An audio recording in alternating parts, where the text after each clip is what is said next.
Howdy, my name is Tucker Bond. This is my bilingual culture video project. I'm here with my friend Vivo. She is from Vietnam. It's where she grew up. I will have her introduce herself firstly in Vietnamese, and then she will say what she said in Vietnamese in English. Xin chào mọi người, mình tên là Vi.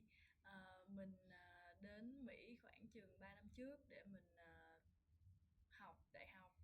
Thì mình đang học ngành finance, tài chính tại TSA. So howdy guys, my name is V. I'm from Vietnam. I just moved here to pursue a bachelor degree. So currently I'm majoring in finance at TSA. So I'm glad to be present in Tucker video today. Thank you, V. And so, just some background, I met her through an organization through Mays Business School called Scholars of Finance. So we'll jump straight into it. What newspapers and TV/radio channels did you read or watch in Vietnam? So I usually read news from um, the website called Cafe F. So it currently having the current market around about like companies or economics or politics.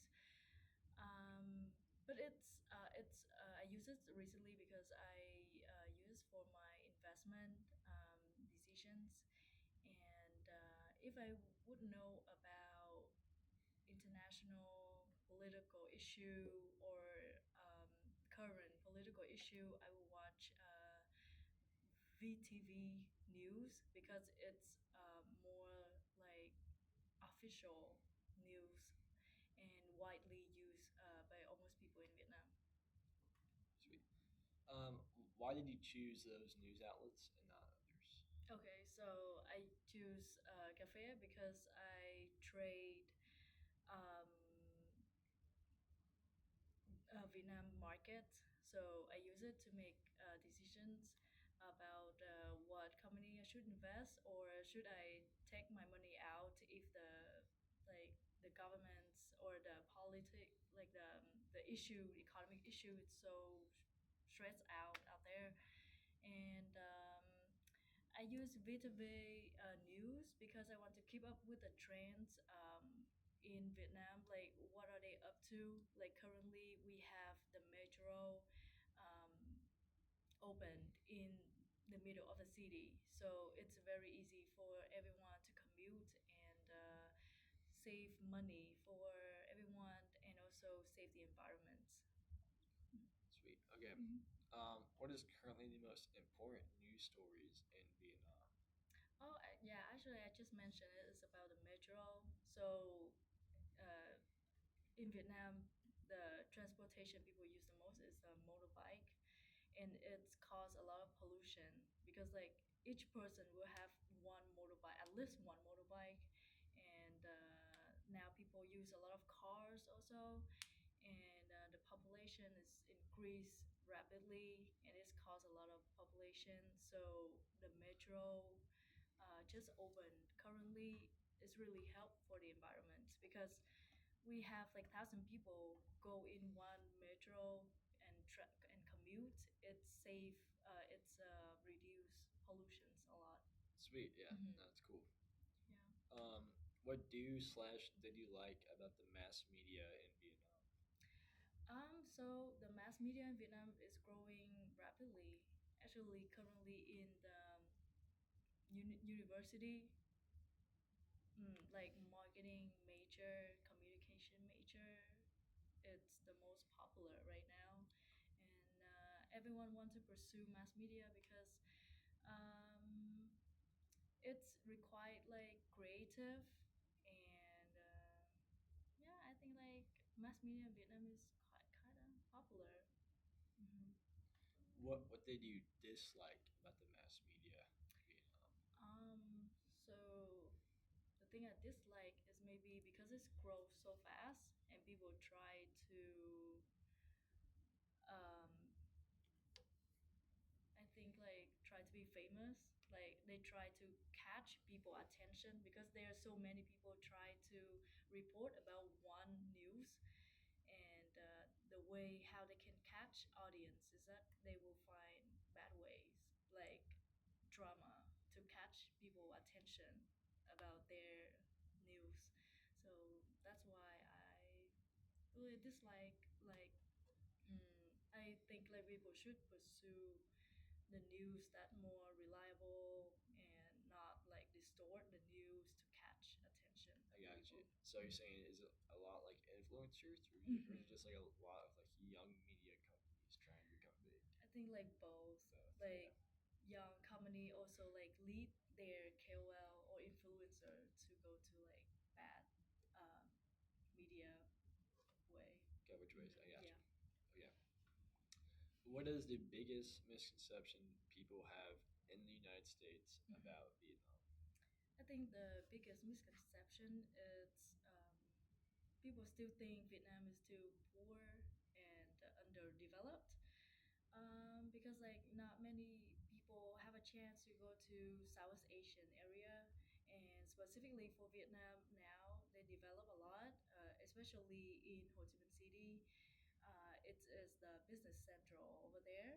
I think it's real like Austin. Every business centralized into Ho Chi Minh City, so you will see a lot of tall buildings, and you can find anything like anything in U.S.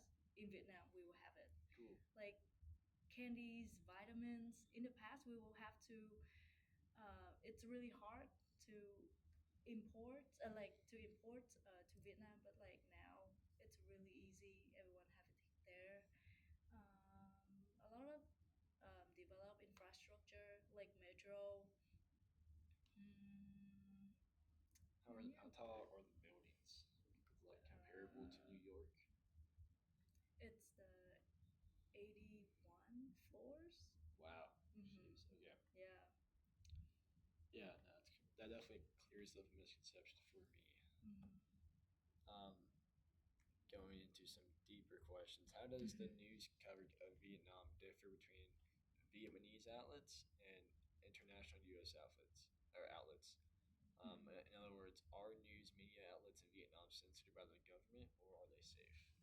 Mm, I think the news in Vietnam are still censors for some point in Vietnam because we we just have one party in Vietnam and they always try to make them feel the government's um, it look good in front of um, citizens um, and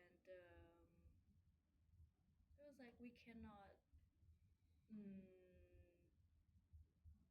what is this called? We cannot like in US if people don't agree to something, they will go out Yeah, right. and Protest, yeah, they right? will Okay. protest. Like in Vietnam, we cannot do that.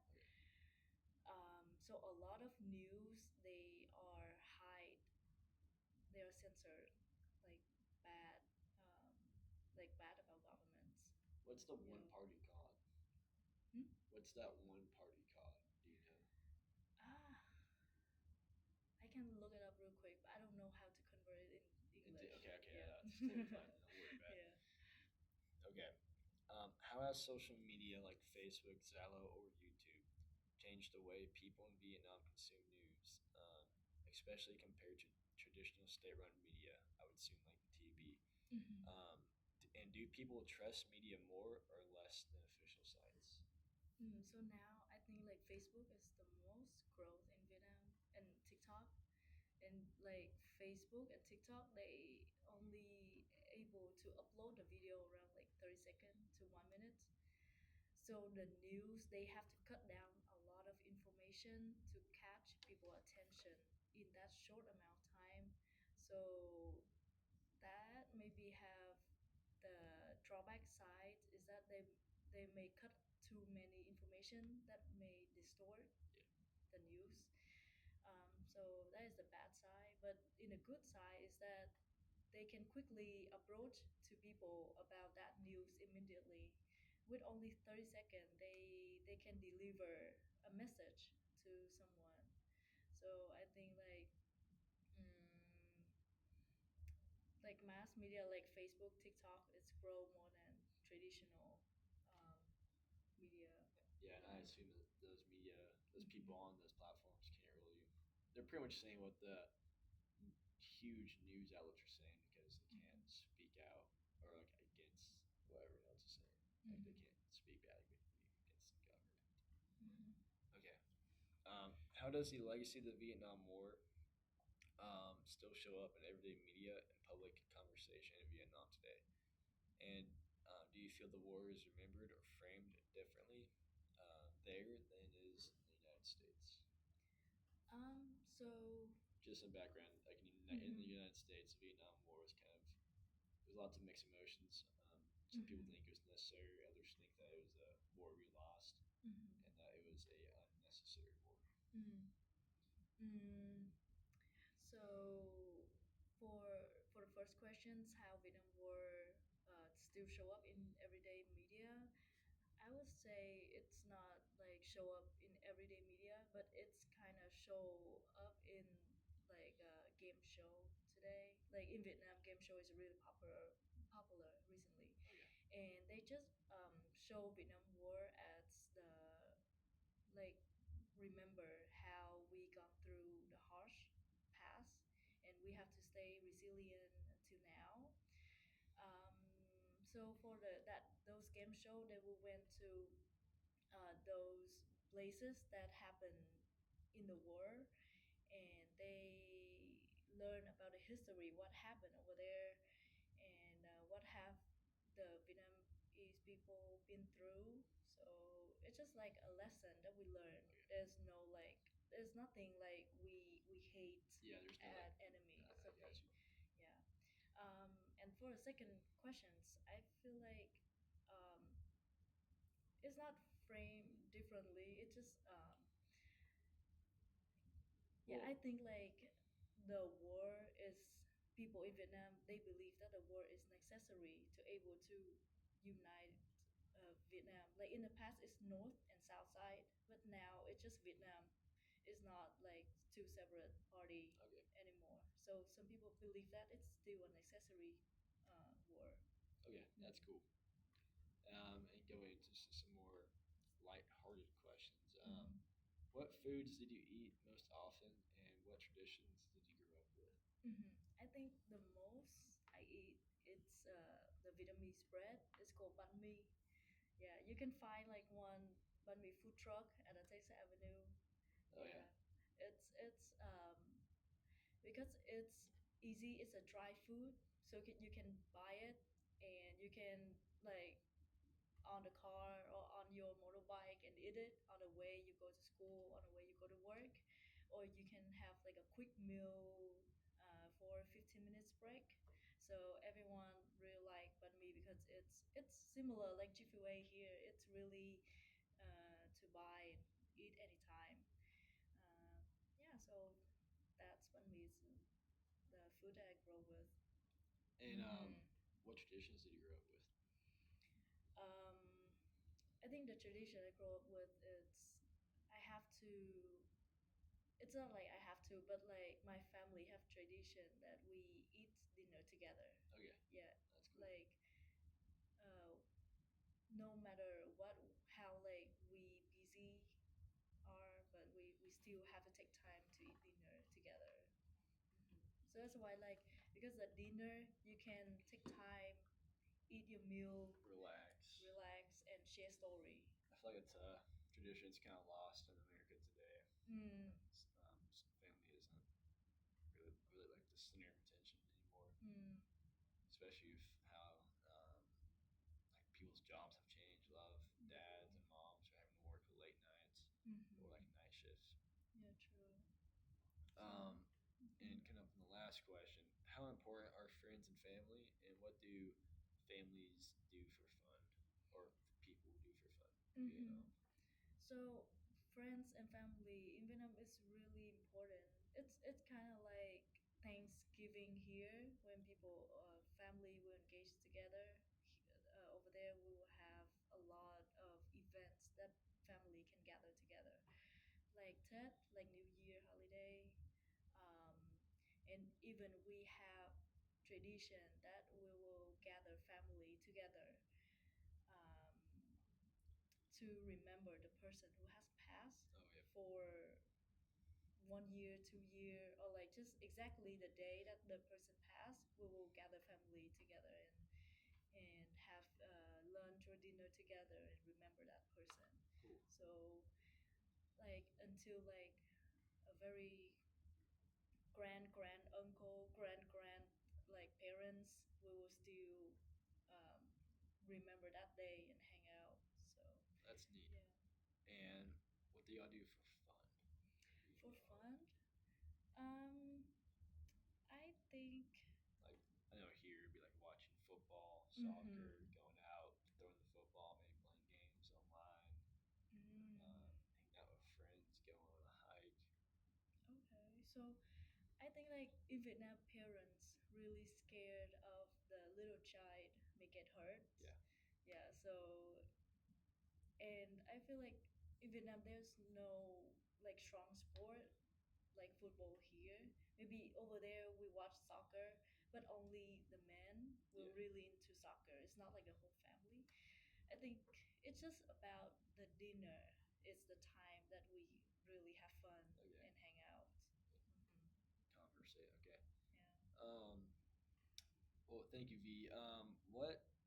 When did you move to America? Around 3 years ago at November 11th. Okay, and that Yeah. was your freshman year of college. Freshman year Okay, and you college. went to Lone Star Community College, and then And then you transfer here. transferred here. Okay, cool. And just Mhm. one more time, what was your major?